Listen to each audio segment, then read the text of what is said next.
दोस्तों, मेरा नाम है रवि सिंह। आइए शुरू करते हैं आज का ये एपिसोड। फिल्म की शुरुआत में हमें थॉमस को दिखाया जाता है जो एक लिफ्ट की मदद से ऊपर जा रहा था। थोड़ी देर बाद लिफ्ट रुक जाती है। कुछ लड़के उसे ऊपर निकालते हैं। थॉमस को कुछ समझ में नहीं आता कि यहाँ क्या हो रहा है। थॉमस बाहर निकलते ही भागना शुरू कर देता है। वो देखता है कि वहाँ पर चारों तरफ ऊंची ऊंची दीवारें होती हैं जिस पर कोई नहीं चढ़ सकता।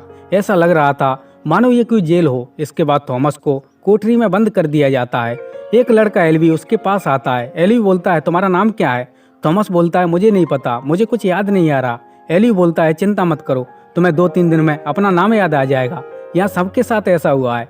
इसके बाद एल्वी उसे बाहर घुमाने ले जाता है और बोलता है, हम यहाँ पर खेती करते हैं और अपनी जिंदगी जीते हैं। वो लोग महीने में एक बार हमारे लिए खाने का सामान भेजते हैं, लेकिन उस सामान के साथ एक इंसान को भेजते हैं, जैसे इस बार तुम्हें भेजा है। तभी थॉमस को एक दरवाजा दिखता है। थॉमस बोलता है, क्या हम उस रास्ते से बाहर नहीं जा सकते? एली बोलता है, मेरी बातें हमेशा ध्यान रखना, कभी अपना समय बर्बाद मत करना, दूसरों से झगड़ा मत करना और उस रास्ते से बाहर जाने की कोशिश मत करना। एल्वी को वहाँ से जाने के बाद थॉमस उस रास्ते पर जाने लगता है।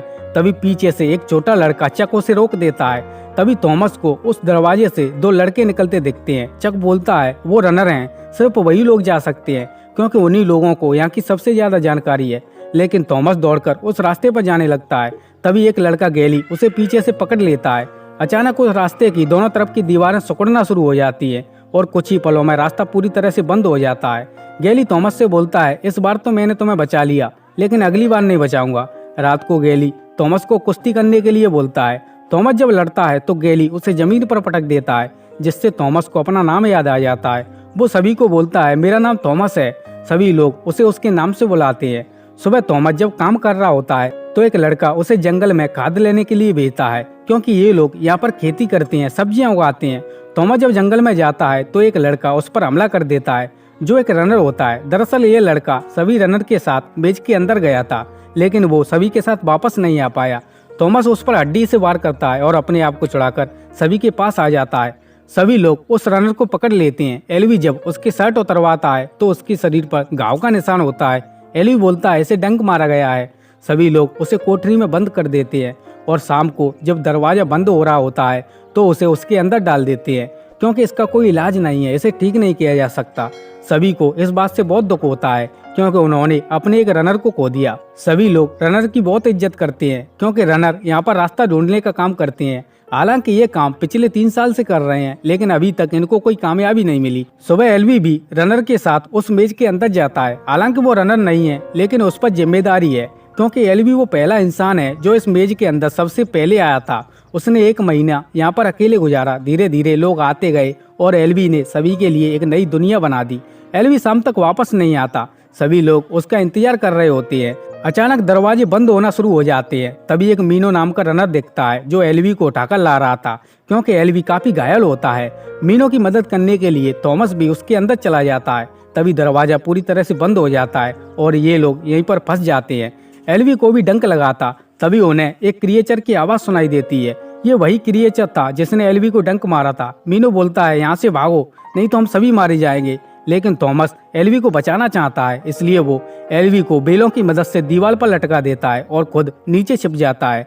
लेकिन वो क्रिएचर थॉमस को देख लेता है और उसके पीछे पड़ जाता है।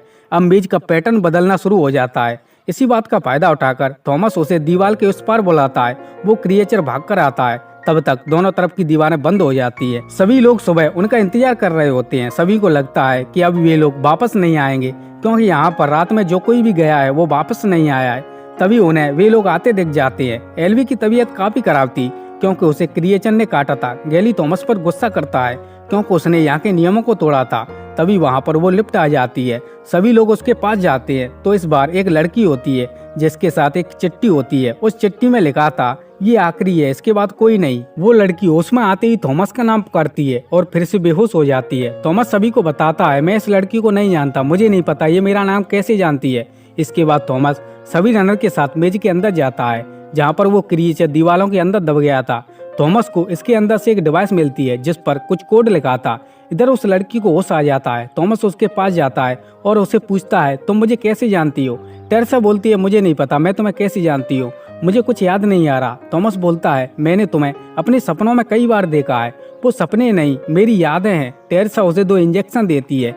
जिस पर WCKD लिखा था। ये कोड उस लिफ्ट पर भी लिखा था, यानी वो क्रिएचर, ये मेज और ये इंजेक्शन उन्हीं लोगों ने बनाया है जिन्होंने इन्हें अंदर भेजा है। सभी लोग थॉमस को रनर बना देते हैं, लेकिन गैली थॉमस के रनर बनने पर खुश नहीं होता। इसके बाद थॉमस उस इंजेक्शन को एलवी के शरीर में लगाने जाता है। वो एलवी के शरीर में इंजेक्शन लगाने वाला ही होता है, तभी एलवी उसे पकड़ लेता है।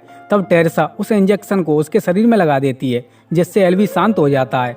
मीनो थॉमस को एक मैप दिखाता है। वो बोलता है, ये मेज का मैप है जो हमने पिछले 3 सालों में बनाया है। इसमें बाहर निकलने का कोई रास्ता नहीं है, क्योंकि हर रात पैटर्न बदलती रहती हैं। लेकिन हमने जो उस क्रिएचर के शरीर से डिवाइस निकाली थी, उस पर 7 लिखा था, यानी क्रिएचर 7 नंबर दरवाजे से आया है। अगर वहां से आने का रास्ता है तो बाहर जाने का रास्ता भी होगा। इसके बाद दोनों 7 नंबर ब्लॉक की तरफ जाने लगते हैं। वहां पहुंचते ही वो डिवाइस ऑन हो जाती है। सामने रास्ता बंद होता है, लेकिन जैसे ही ये लोग डिवाइस को लेकर वहां पर पहुंचते हैं, दीवारें खुल जाती हैं और नया रास्ता बन जाता है। मीनू बोलता है, इससे पहले मैं यहाँ पर कभी नहीं आया। तभी एक रोशनी उन दोनों को स्कैन करती है। अब कंप्यूटर को पता चल जाता है कि ये इंसान है, इसलिए रास्ता बंद होना शुरू हो जाता है। दोनों भागने लगते हैं। अब मेज का पैटर्न चेंज हो रहा था। ये लोग बड़ी मुश्किल से बाहर आ पाते हैं। तब तक एलवी पूरी तरह से ठीक हो जाता है। थॉमस उससे बोलता है, हमें रास्ता मिल गया, हम यहाँ से बाहर जा सकते हैं। एलवी बोलता है, कोई बाहर नहीं जा सकता, क्योंकि जिन लोगों ने हमें यहाँ भेजा है उनमें से तुम भी थे। तभी चक बोलता है कि शाम हो गई है, लेकिन मेज का दरवाजा बंद नहीं हुआ है, यानी वो क्रिएचर कभी भी यहाँ पर आ सकते हैं। तभी 2 क्रिएचर आ जाते हैं और यहाँ पर कई लोगों को मार देते हैं। एलवी भी मारा जाता है। थॉमस उस क्रिएचर का डंक काट देता है, जिसके अंदर सिरिंज होती है। जब क्रिएचर वहाँ से चले जाते हैं, तब थॉमस अपना अतीत जानने के लिए सिरिंज लगा लेता है, क्योंकि क्रिएचर जिस किसी को डंक मारता है उसे उसका अतीत याद आ जाता है। सिरिंज लगते ही वो बेहोश हो जाता है। जब उसे होश आता है तो वो अपने आप को एक कोठरी में पाता है। उसके साथ टेरेसा भी होती है। दरअसल इसे गैली ने कोठरी में डाला था, क्योंकि गैली को जब पता चला कि थॉमस भी उन लोगों में से एक है जिन्होंने इन्हें यहाँ पर डाला है, तो उसे लगा कि सभी लोगों को थॉमस से खतरा है। थॉमस सभी को बताता है कि ये कोई जेल नहीं बल्कि एक टेस्ट है। ये टेस्ट हम पर तब से चल रहा है जब हम बच्चे थे, और एक एक करके सभी लोग गायब होना शुरू हो गए, यानी उन्हें यहाँ पर भेज दिया जाता था। मीनू बोलता है, तो तुम्हें यहाँ पर क्यों भेजा? तुम तो उनके साथ थे। थॉमस बोलता है, मुझे नहीं पता, इसके बारे में मुझे कुछ पता नहीं है। मीनू बोलता है, ये खेल तुमने शुरू किया था, तुम ही खत्म करोगे।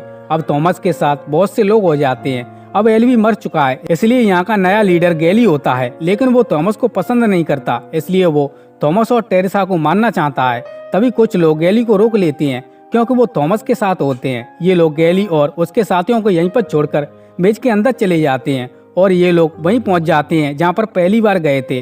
वहाँ पर कई क्रिएचर आ जाते हैं। दरवाजा खोलने के लिए वहाँ पर एक पासवर्ड डालना था, जो कि उस डिवाइस पर लिखा था। पासवर्ड डालते ही दरवाजा खुल जाता है और सभी क्रिएचर दीवारों में अंदर दबकर मर जाते हैं। ये लोग जब दरवाजे के बाहर पहुंचते हैं तो वहाँ पर काफी अंधेरा होता है और धीरे धीरे लाइट ऑन होना शुरू हो जाती है और वहाँ पर उजाला हो जाता है। वहाँ पर एक दरवाजा होता है जिस पर एग्जिट लिखा था।